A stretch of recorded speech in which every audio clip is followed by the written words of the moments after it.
Welfare ఎక్కడా neglect చేయడం లేదు.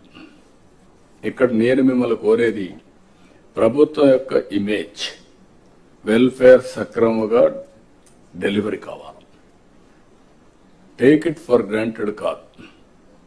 అందుకే అనునిత్యం ఏ వెల్ఫేర్ ప్రోగ్రాం వచ్చినా లాస్ట్ మైల్కి కరెక్ట్ గా చేరతా ఉందా లేదా, చేరే విధానం కూడా ఏదో భిక్షగాళ్ళకి మారిగా ఏదో మీరు దానం చేసినట్టు బిహేవ్ చేస్తే కరెక్ట్ కాదు.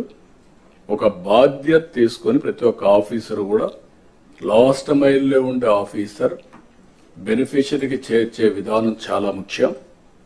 ఆ విషయం కూడా మీరందరూ కూడా హ్యూమన్ యాంగిల్తో వాళ్ళు పనిచేయాల్సిన అవసరం ఉంది. ఒక పక్క సంక్షేమ కార్యక్రమాలు చేస్తూనే మీరు ఒకసారి చూస్తే పోలవరాన్ని గాడిన పెట్టాం. ఈరోజు పోలవరం మొన్నటి వరకు ఏమవుతుందో అని అగమ్య గోచరంలో ఉన్న పోలవరం ప్రాజెక్టు కేంద్ర సహకారంతో ఈరోజు 12,150 కోట్ల రూపాయలు శాంక్షన్ అయింది. ఫేజ్ 1కి ఇబ్బంది లేదు. దీన్ని 2027కు పూర్తి చేస్తాం. అమరావతికి టెండర్లు పిలిచాం. ఇది సెల్ఫ్ ఫైనాన్సింగ్ ప్రాజెక్ట్. ఈ మోడల్ ప్రపంచానికి ఆదర్శం. 34-35 వేల ఎకరాలు, 29,000 మంది రైతులు, ఒక్కరు కూడా కోర్టుకు పోకుండా స్వచ్ఛందంగా ముందుకొచ్చి ల్యాండ్ పూలింగ్లు ఇచ్చారు. ఆ ల్యాండ్ మానిటైజేషన్ ద్వారా వచ్చే డబ్బులతో అమరావతి ప్రాజెక్టు కట్టాలనేది సంకల్పం. అదే చేస్తున్నాం. ఇప్పుడు దానికి మీరు చూసినప్పుడు ఆ ల్యాండ్ మనం ల్యాండ్ అక్విజిషన్ చేసేవాళ్ళం. ఈరోజు వాళ్ళు ఇచ్చిన ల్యాండ్ వల్ల ఇన్ఫ్రాస్ట్రక్చర్ కి కొన్ని కంపెనీస్ కి ఇచ్చి అదే మరి గవర్నమెంట్ బిల్డింగ్స్ కట్టి వాళ్ళకి తిరిగి ల్యాండ్ ఇచ్చిన తర్వాత కూడా మనకు కొంత డబ్బులతో ఈ రోడ్లు ఇవన్నీ చేసే పరిస్థితి వచ్చింది. కాబట్టి this is the best model. అందుకే ప్రజల్ని ప్రోగ్రెస్ లో భాగస్వాములు చేయాలి. మీరు కూడా ఎక్కడికక్కడ ఇలాంటి ప్రాజెక్ట్స్ వచ్చినప్పుడు, ఇప్పుడు ఉదాహరణకు ఒక స్టీల్ ప్లాంట్ వస్తుంది.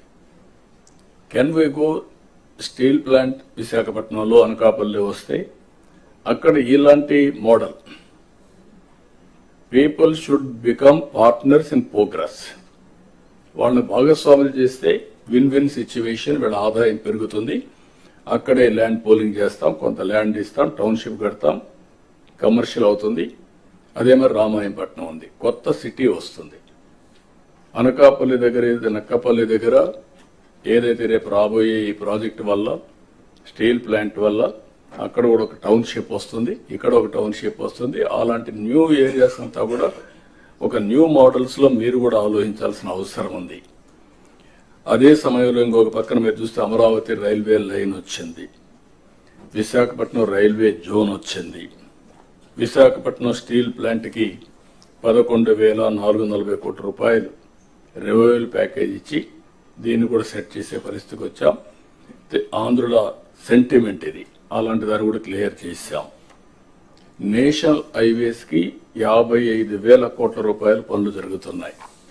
ఆల్ కలెక్టర్స్ అనునిత్యం మీరు గుర్తుపెట్టుకోవాల్సింది, మీ పరిధిలో ఉండే నేషనల్ హైవేస్ అన్ని ఎక్కడ అన్ఇంటరప్టెడ్ గా నోబడి షుడ్ ఇంటర్వెన్.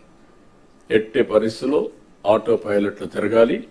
అదే సమయంలో ఎన్విరాన్మెంట్ క్లియరెన్స్ కానీ ఇంకా ఏమైనా ప్రాబ్లమ్స్ ఉంటే you have to sort it out. 2 years time, 2 years లో ఈ ప్రాజెక్ట్స్ అన్ని పూర్తి కావాలి. అదే మరి రైల్వే ప్రాజెక్ట్స్ 75,000 కోట్ల రూపాయలు జరగబోతున్నాయి. ఇప్పుడు పిలిచినట్టన్నీ కూడా ఈ రైల్వే స్టేషన్స్ మోడర్నైజేషన్ ఇవన్నీ మీరు గుర్తుపెట్టుకోవాల్సింది. ఇది మాకు సంబంధం లేదు, ఇది సెంట్రల్ గవర్నమెంట్ అనే యాటిట్యూడ్ ఉంటే, ప్రోగ్రెస్ ఉంటే మనకే ఉపయోగపడుతుంది. కాబట్టి మీరు అవన్నీ కూడా ప్రతి ఒక్క ప్రాజెక్ట్ మీరు పూర్తి చేసే బాధ్యత మీ మీద ఉంటుంది. అది సెంట్రల్ ప్రాజెక్ట్ కానీ స్టేట్ ప్రాజెక్ట్ కానీ ownership is yours as district collector.